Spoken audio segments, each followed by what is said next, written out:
Bonjour à tous, c'est Asma du site edtestanglais.com. Si vous me découvrez dans cette vidéo, j'ai créé cette chaîne YouTube pour vous aider à apprendre l'anglais efficacement et en particulier avec les nouveaux outils IA à notre disposition. D'ailleurs, le sujet de cette vidéo, je vais vous présenter 3 outils de Google pilotés par l'intelligence artificielle pour vous aider à apprendre une langue étrangère comme l'anglais. Je vous explique tout ça après l'intro et restez bien tout le long de cette vidéo parce que je vais vous faire une petite démo vite fait pour voir concrètement ce que ça donne. A tout de suite!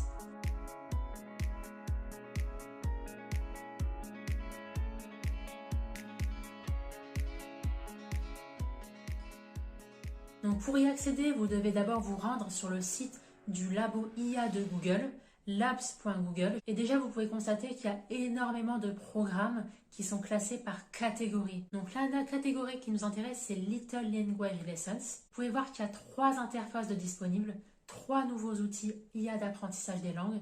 Le premier outil qu'on va explorer, c'est Tiny Lesson. Et vous allez voir que c'est largement l'outil IA que je préfère ici. Donc voilà concrètement comment ça se présente.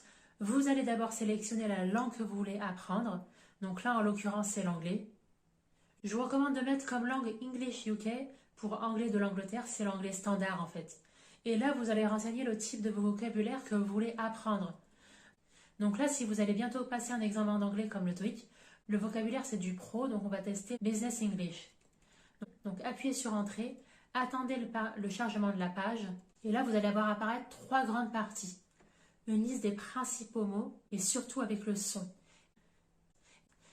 Et là, c'est extrêmement pertinent pour vous si vous devez préparer un examen d'anglais où vous devez mobiliser vos connaissances en compréhension orale aussi. Donc là, vous avez une liste de phrases complète avec l'audio. Ça, c'est incroyable, c'est du vocabulaire professionnel. Et enfin, il y a une rubrique à la fin Tips où là, vous avez toutes les difficultés qu'un apprenant peut rencontrer en anglais. Les spécificités propres à la langue que vous êtes en train d'apprendre dans un contexte professionnel. Donc en fait, quelle que soit votre situation, par exemple si vous préparez un voyage à l'étranger, dans un pays anglophone, vous pouvez dès le début renseigner du vocabulaire que vous recherchez. Le petit inconvénient ici, c'est que l'interface n'est pas encore disponible en français, ça l'est uniquement en espagnol et en portugais. Avant de revenir davantage sur cet outil IA qui est mon préféré, je vais revenir très brièvement sur les 2 autres. Donc comme vous pouvez le voir à l'écran, on a Slang Hang.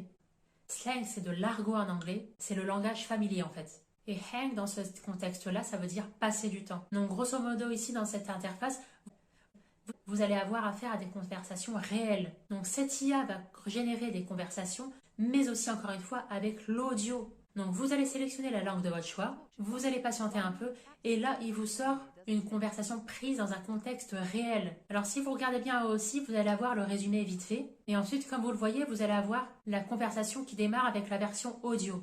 Et quand vous êtes prêt, vous avez juste à appuyer au milieu en bas pour que l'IA vous génère la suite.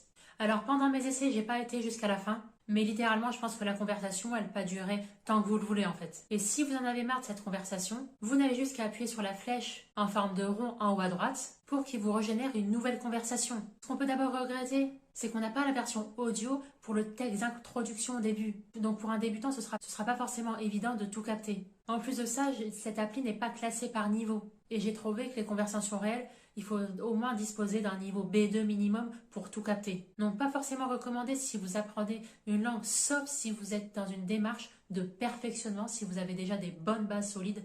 Ça peut vraiment être un outil complémentaire dans votre boîte à outils pour vraiment monter en compétence rapidement. Enfin, dernier et 3e outil de Google, c'est WordCam. Donc là, ici, vous voyez le logo dans l'écran, mais je ne vais pas forcément vous faire une démo parce que le principe, il est super simple. En fait, vous allez uniquement utiliser la caméra de votre téléphone, vous allez prendre en photo votre environnement et ensuite, il va vous écrire le mot en anglais et en français de tous les éléments de votre environnement. Donc ça, c'est ultra pratique si vous êtes en voyage, que vous êtes confronté à des situations réelles dans lesquelles vous manquez de vocabulaire. Là, il va vous faire une traduction en temps réel de tout ce qui se passe autour de vous. Ces 2 petits outils, c'est pas forcément mes préférés. Par contre, j'ai vraiment aimé Tiny Lesson.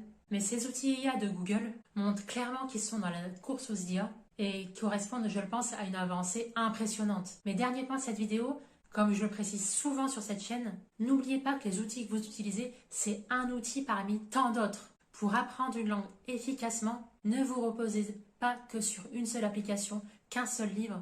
Et si vous avez la flemme de chercher des nouvelles ressources, je fais le boulot à votre place ici. N'hésitez pas à vous abonner à cette chaîne pour être sûr de recevoir mes prochains contenus pour vous permettre d'apprendre l'anglais efficacement et sans perdre de temps. Voilà, j'espère sincèrement que cette vidéo vous aura été utile. N'hésitez pas à me lâcher un petit like avant de partir, ça me ferait très plaisir et ça encouragera mon travail. Voilà, je vous dis à très vite sur edtestanglais.com.